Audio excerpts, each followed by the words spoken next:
My termination triggers boss's downfall. In January 2021, I began working for a very big American company in Europe that was and is in the energy sector. At the factory plant I began working at, the parts of gas turbines get assessed for restoration and reworked so they can get used again. Each single part would cost several thousand when produced new and hold for like a decade or so. Reworking cost like 1/4 of that, and the part would be good for another 8-10 years, with more inspections of course for safety. The customers would pay like half or 3/4 of the cost of a new part. And since we talk 28K per single part, and a gas turbine containing thousands of pieces, we speak several million for each gas turbine.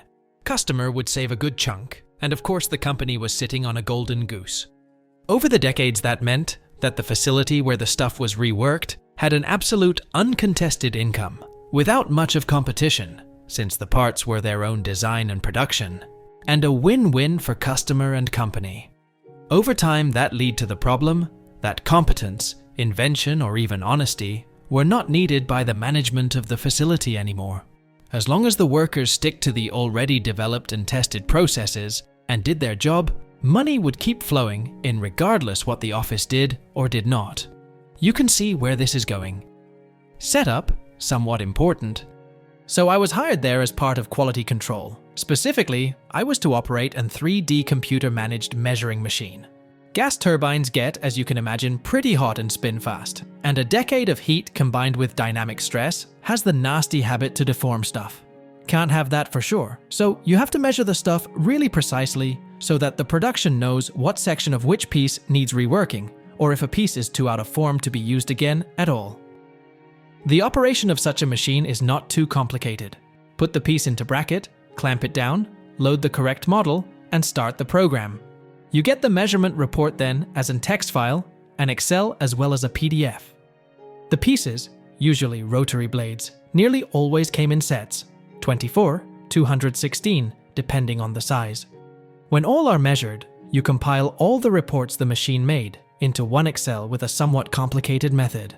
Wasn't hard, I learned all that in a week. That machine was immensely important for the facility, running in 3 shifts per day, 6 days per week. Like 80% of all pieces that went through the reworking process had to be measured at least twice. As nearly anyone with a technical background can guess, operating a machine and understanding what it is actually doing are two big different shoes. When I started, there were only 3 guys that understood the machine properly, as well as a technician, Vladimir, who could actually fix codes or reprogram a 3D model if there was a problem. Vladimir, however, was the technician for the entire facility. Very busy guy. And when he had to come over, his time would need to be paid by the department, something the bosses didn't encourage, so to say. Of the 3 guys who knew the machine, Antonio is important. He had been working there for a few centuries at least, knew every nook and cranny, and while being a simple worker, if shit went wrong, he was the guy you turned to. He had a bit of a short temper and a very blunt language, but he was honest, open, and very fair. I, myself, am not the most social person, always held back with a brutal honesty, and I take my professional cold attitude a bit too serious, I guess. In general, if people share my principles of honesty, fairness, and taking responsibilities serious, then we get along greatly, but with people that are less trustworthy, I basically turn to an ice block. Not perfect, I know, but hey, I don't work in retail for good reason. So thing is, despite some heated arguments, Antonio and me really got along swimmingly. What no one knew was that Antonio had, over the decades, collected such a backlog of days off, overtime, and whatnot, that he could retire 2 years early, and he was 63. He had decided to groom me as his successor, and began teaching me every little detail about the measuring machine, how to fix stuff, how to do proper maintenance, why it did certain stuff, and so on. He was a perfectionist, but so am I, so I really appreciated it. What I noticed in my first week in the company was the biggest problem there. The facility had a massive problem with cliques, clans, and little circles. If you were part of the correct clique, you could do what you want and remain untouchable. If you aren't, well, your credit goes to anyone but you, and you are a fine scapegoat. I didn't care much about it, be honest. I am a bit of a rule fanatic and stick to them, even when everyone else ignores them. For me, this was a well-paying job with a horrible commute, 1 3/4 hours in one direction. So I wanted to stay there for as long as I could, earn my money, and then just take the next job. There was a fourth Jayus who was operating the machine. I don't remember his name, so let's call him Igor. Igor was part of the same clique as my boss, Manuel, my boss's boss, Freddy, and of course his own boss, Boris, who was also his brother. He was working the measuring machine, simple because it was the most comfortable job he could perform. He was usually doing the night shift, as those paid extra. He occasionally took the late shift, while I always took the early one, was the least popular due to start at 6 a.m., but I liked going home at 3 p.m. Igor was, well, as Lightbulb, he was like a wet match in a dark basement somewhere in a black hole. I might be a bit too harsh with him now, but that was all I ever got to see from him. He was also pretty lazy, rude and arrogant. After all, he had an untouchable status due to his brother's best friend being boss of the Anitra assessment department. The actual story. Long build up, I know. A good 6 months after I started, there was the first incident with the measuring machine. We received the material in pallets, and it was the firm rule that the rotary blades had to be sorted in numerically order. Each had a serial number and a set number. Stuff went a ton faster and easier if all was sorted clean 82, or whatever the set went up to. Occasionally an order, which were usually 4 pallets, would arrive unsorted at the measuring machine, then we had to sort them. Since we had to lift the blades out one by one anyway to measure them, it was not that big of a deal, just a tad bit annoying. Igor never finished a set if he could help it, leaving just 1 or 2 blades left for measuring. And even when he had to finish a set and start a new one, he would never compile the reports into one Excel. I am pretty sure he didn't even knew how that worked. One morning I came to work, and like so often there was just 3 blades left to measure. I shrugged without care and wanted to just finish the order and start the next. Problem was, the pallets were a complete mess, completely unsorted, despite them being measured. Igor had worked the late shift the day before, and would also work the late shift that day, so I would actually get to see him for a few minutes when I handed my shift over. This of course meant that I would have to sort all of the pallets, while also operating the machine with the next order, as to avoid a delay. The machine was a bit of a bottleneck in the facility. Usually this is a chill post.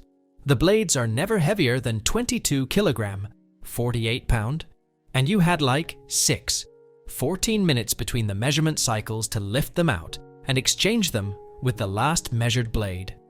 Sorting the last order took me 2 hours of quite sweaty work, while also operating the machine nearby, so I was somewhat annoyed.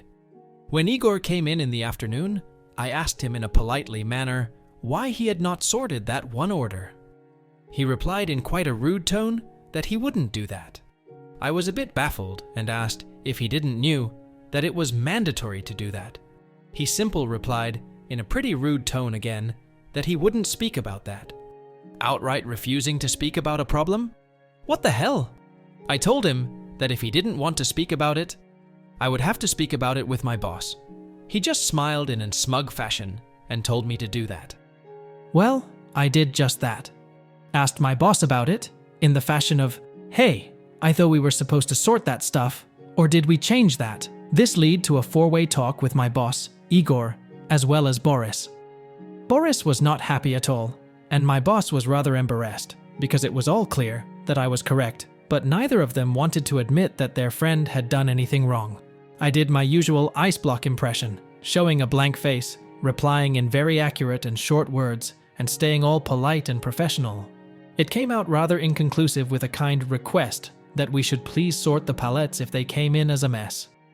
Igor just shrugged, and it was clear that he didn't care. It happened 3 more times that stuff came in unsorted, but Igor managed to avoid doing it ever. Okay. Strike 1/3. 6 weeks later, there was the second incident. Every morning before I started, I would maintain the machine like Antonio had showed me to do, cleaning everything and rubbing special liquid into stone tread the machine's arch ran back and forth on. One morning, I came in and turned the machine into manual mode like every morning, so that I could run the arch to the end of the thread for maintenance. A second thereafter, I heard a grinding noise and instantly stopped the machine. The arch was an air cushion based runner, kinda like a hovercraft, as where the bottom of the arch would always remain a tiny bit above the surface to ensure minimum vibration. So a grinding sound is really, really bad. I quickly inspected the thread and found quite the deep crater in the stone surface, maybe 2 to 3 centimeters deep, an inch, and wide. That was enough for the air cushion to lose pressure, so the arch was sliding over the stone surface of the thread. This inspection also revealed scratches along nearly the entire length of the thread, so it was pretty clear that the machine had been running with this crater for a good bit. Immediately shut down the machine, informed Vladimir as well as my boss that some big shit was going on here. I also took pictures of the damage with timestamps just out of my usual paranoia. The machine was put out of commission as the arch had taken damage, the entire stone tread had to be reworked, and the machine needed recalibration. It was out for over a month due to that crater. That crater, BTW, looked exactly like the bottom corner of one of the blade, as if one had been dropped onto the stone tread. And the previous shift before me had asterisk drum rolls. Asterisk Igor. Of course he denied that he had done anything wrong, and he could also not recall seeing any scratches or hear any grinding noise during his shift. He tried to blame it on me, but I had reported the stuff like 5 minutes in my shift, with the last blade Igor had measured still in the machine. Again, it was clear to all who had fucked up, but again, not even a harsh word to him. While the machine was getting fixed and reworked, we were put to different work. I got into the pre-assessment team, where the pieces get their first evaluation. I made good friends there which would serve as my ears later on. Strike 2, 3. After the machine got fixed a good month later, we had collected a massive backlog, to the point that the other departments who did the repair were struggling to find something to do that didn't needed measurements. The machine was supposed to work in 3 shifts, but Antonio had left for his 2-year vacation when the machine had been put out for repairs, and the other 2 colleagues who knew how to run and maintain the machine had left for better jobs. So it was only me and Igor by then, with me working quite some overtime for good pay. All bullshit aside, hourly wage was really proper. One morning I noticed something pretty weird. The order I had just started the previous afternoon was still not finished, again with just 2 blades remaining. Every measurement report has a timestamp, which I quickly had a look into. The measurement cycle for these was like 3 minutes plus 1 minute, exchanging 1 blade for the next. For some reason, the measurement reports from Igor's shift had like 10, 15 minutes gapes in between, some even half an hour. Igor was still around, as he had had the night shift. I knew he was a bit of a slacker, but these gapes were quite big, so I first thought there had been trouble with the machine. I asked him if he had had any trouble with the machine last night, and he snapped at me that all had been fine. I asked if he was sure, and he in return inquired why I asked. I told him that there were quite some heavy gaps in between the measurement report, and that I couldn't find any error messages of sudden stops or such. Igor looked at those timestamps for a moment, back at me, and just shrugged before he went home. That would have been the end of it, if it wouldn't have been even stranger the next shift, Monday. I had for once not worked on Saturday, so Igor had 3 shifts in since I had last clocked out. I came in as usual, did the maintenance and cleaning, and wanted to check how far he had gotten. 4 orders had went through since my last shift, so I assumed that, as usual, I would have to compile the reports. But there were none. I was pretty confused, searching the orders' numbers, checking the machine protocol and all. The measuring machine had been running over the weekend with no shutdown or restart visible in the log, but also no measurement reports at all. I called in Vladimir, as well. 4 orders worth of reports missing is a big deal. According to rules, I also informed my boss that the machine was standstill due to technical issues. Both Vladimir and my boss came into the measuring room, and we 3 searched for the problem. It took us a while to figure it out, simple to it being absolutely not expected. Someone had turned off the output of the machine, maybe to avoid the timestamps. This again caused quite some ruckus, as all 4 orders had to be measured again with reports, and production was really struggling now to have something to work on. Again, all clear who had fucked up, and finally Freddy had enough, but not of Igor, the malicious complicants. The afternoon of the same day, Freddy, the boss of the entire assessment department, came into my measuring room. Nice expensive suit, tie, polished shoes, and went straight into my face. I was currently sitting in my chair, compiling the results of the remeasured first order, when he stood before me, giving me no room to get up. He looked down on me and snapped at me that he was sick and tired of me bullying my coworkers. He handed me a letter, which were the sign papers of my contract's termination, signed by him, of course. He informed me that I had exactly 2 options now. I could either promise to do better, apologize to my coworker Igor, and admit I was at fault, or I would be fired immediately. Well, the good thing of being bullied and terrorized for most of your childhood is you learn to keep a cool head under stress. So I reined in my first urge, to discuss with him or to tell him that such was illegal. Instead, I took the letter and read through it before nodding a few times. Due to my cold, professional attitude, I was known for often remaining silent, so he took my nods as my compliments. He informed me that he awaited my written apologies before 2 p.m. All of the bosses went home by 2 p.m. and came in around 8 or 9. Well, when he turned around and marched out with a smug grin, he left me with the termination letter, with his signature on it.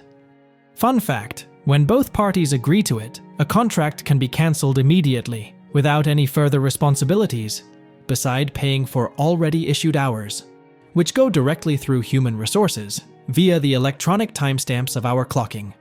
I had 2 hours left until his deadline, and I spent it to carefully clean my workplace, make a backup of my work laptop, as to the rules, and then, also according to the rules, clean the hard drive completely.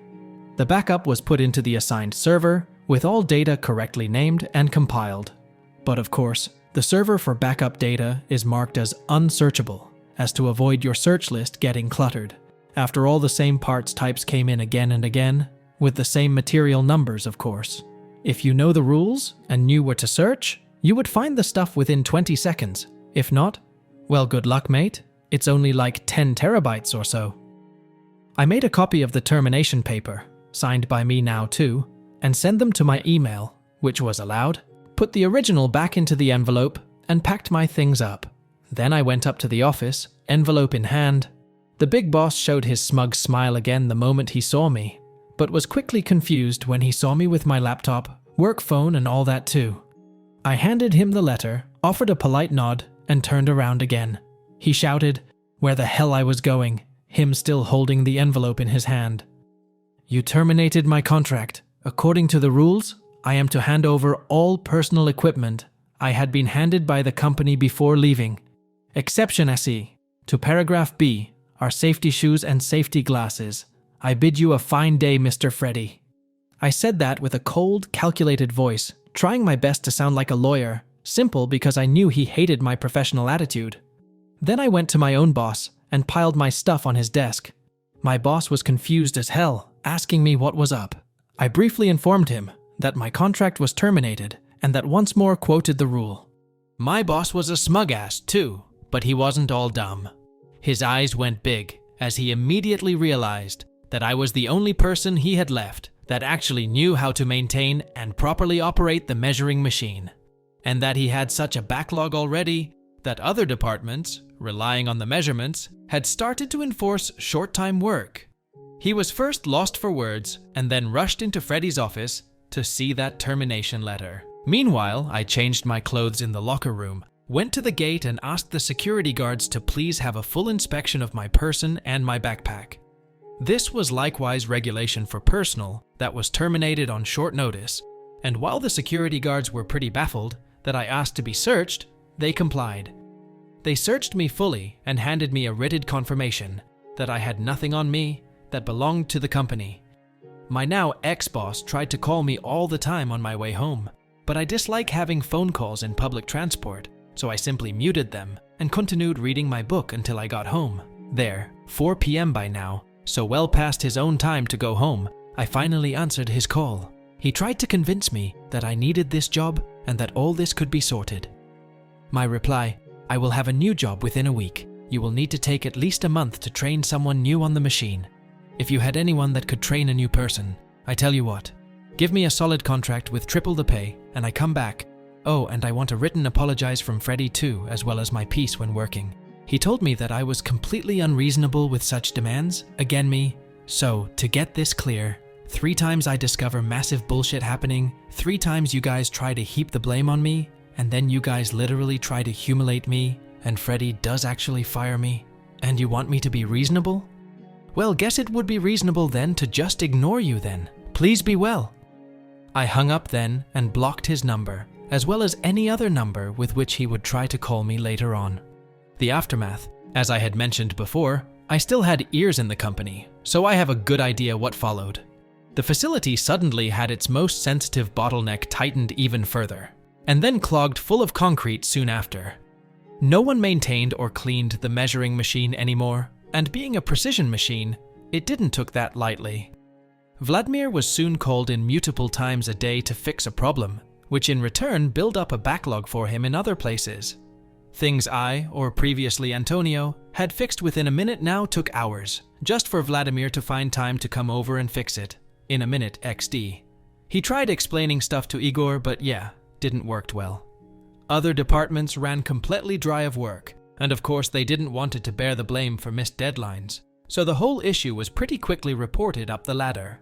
And with no one wanting to take the hit, it climbed higher and higher, before it was eventually got onto the desk of the national CEO of the company, the highest entity of the company this side of the Great Pond. Found that out via a friend in HR.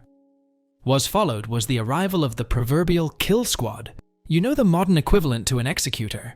A bunch of guys in very tight suits, no sense of humor, cold eyes, and the strict command to find someone's head to put on a silver plate. As far as I heard, even a prosecutor from the USA was among them. I was called by the company a month later, asking if I could come in for an interview, not a job interview, mind you, but they asked me to give my statement on the whole affair. This wasn't a legal thing, and they had no way to force me to make a statement, as it was an internal investigation, but I still happily complied, and even gave my signature that I told the truth. Gave them the entire story, as accurate as I could, and openly admitted what I didn't knew, or where I was only guessing. They thanked me and apologized. Honesty, I felt, that they could not pay me for the time they took from me due to legal reasons. I was all fine with that and went home. Igor got fired for careless negligence. His brother Boris likewise got the immediate boot in the ass. My boss went down under as well. He and Boris were fired for mismanagement. Their boss, however, Freddie, he got not only fired, but dragged in front of court. No idea how that went on, as he was dragged to the US. But given how ridiculous that justice system is, and that he had been designated as a scapegoat by one of the biggest companies worldwide, wouldn't be surprised if he had to hold very tightly on the soap for a good while. The entire facility went firmly in the reds for that year, due to nearly all contracted reworks missing deadlines, which means a daily fees of tens of thousands per contract. My ears in the company soon sought themselves new jobs, despite in one case being there for 20 years. Last I heard is that the company had to contract the producer of the measurement machine to train new employee how to operate it properly. I had asked for triple my pay, while those guys were more like triple the zeros at the end. Oh, and I did find a new job within one day. I was fired on Monday, had the interview on Tuesday, a test work day the Thursday. I was asked at the end of that day when I could start, which was the next Monday. I do manual measurements now, in an incoming quality control department. The boss is a blast, the team is all friendly, and my commute is 18 minutes with an electric scooter. I work there for 9 months now, and I already am the de facto team leader for first sample stuff. And best of all, I am appreciated for the work I do too.